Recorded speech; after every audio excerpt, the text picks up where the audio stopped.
ਵਾਹਿਗੁਰੂ ਖਾਲਸਾ ਫਤਿਹ।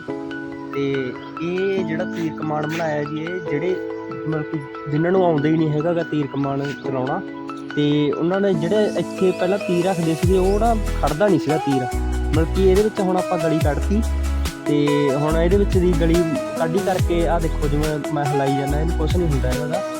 ਤੇ ਤੁਸੀਂ ਸਿਰਫ ਇਕੱਲਾ ਤਾਰ ਨੂੰ ਖਿੱਚਣਾ ਗਾ ਤੇ ਅੱਗੇ ਨੂੰ ਇਹ ਤੀਰ ਚੱਲ ਜੂਗਾ। ਹੁਣ ਅਸੀਂ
ਤਾਰ ਨੂੰ ਖਿੱਚਣਾ ਗਾ ਤੇ ਅੱਗੇ ਨੂੰ ਇਹ ਤੀਰ ਚੱਲ ਜੂਗਾ।